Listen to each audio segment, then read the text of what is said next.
Namaskaram. 1000 Names and 1000 Stories. 241st Name. VISHWABHUG VIBHAVE NAMAH. Sage Uddalaka was a renowned scholar, deeply versed in the Vedas and scriptures, earning him the title of a Pandit. However, his devotion to performing yajnas and traveling extensively to fulfill his duties led him to neglect his family responsibilities.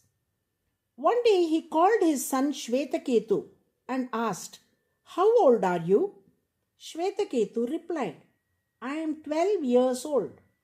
Realizing that he had overlooked an important duty, Uddalaka thought, "Oh, I have not sent my son to a Gurukul even though he has completed 12 years of age. Absorbed in my travels and yajnas, I have failed in my responsibility as a father." Determined to rectify this, Uddalaka sent Shvetaketu to study the Vedas under a teacher for 12 years. Upon returning home, Shvetaketu was filled with pride over his newfound knowledge and considered himself wise. Observing his son's arrogance, Uddalaka decided to teach him the deeper essence of knowledge which transcends academic learning. Uddalaka asked, "Have you learnt all that you needed to learn?" Shvetaketu confidently replied, "Yes, father, I have learnt everything I needed to learn." Uddalaka then asked, "Have you learnt that one thing?" Puzzled, Shvetaketu asked, "Which one thing?" Uddalaka continued, "Do you know the one thing, knowing which everything else can be known?" Shvetaketu, confused, asked, "How is it possible that by knowing one thing, everything can be known?"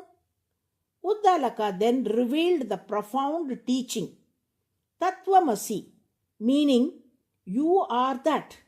This declaration signifies that the individual self is not separate from the universal self. To clarify, Uddalaka explained, just as various objects made of clay, such as pots and jars, are essentially clay, the gold is the essence of all ornaments like chains, bangles, and rings.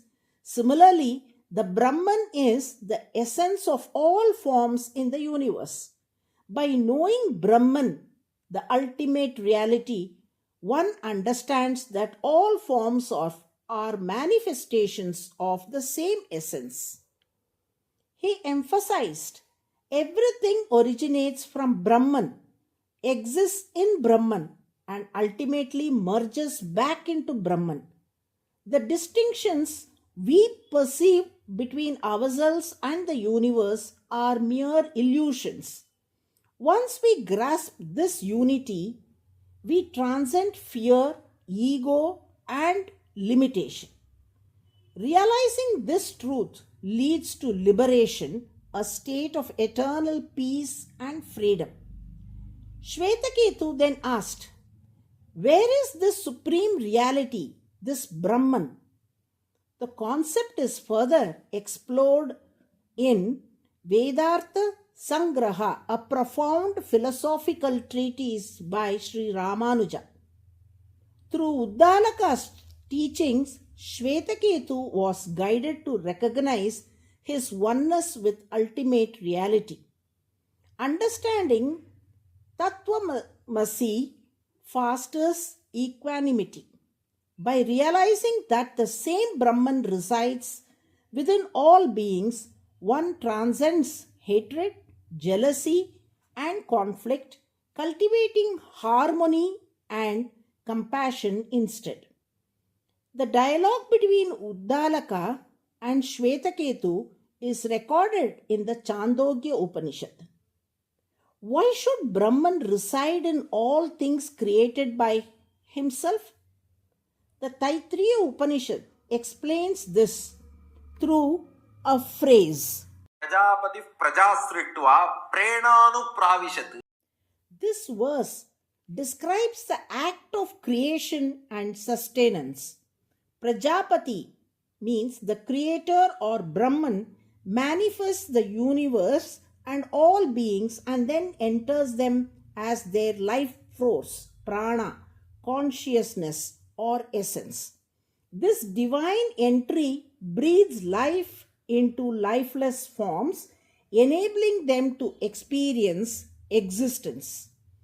By becoming the innermost self, Atman, of all creatures, Brahman ensures that creation is alive and interconnected.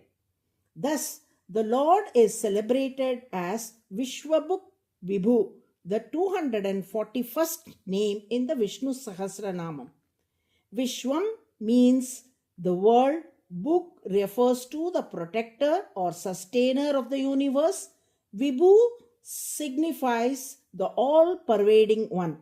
By chanting VISHWABHUG VIBHAVE NAMAH, we invoke the blessings of the Lord to realize our true nature as one with the Brahman. Narayana, Narayana.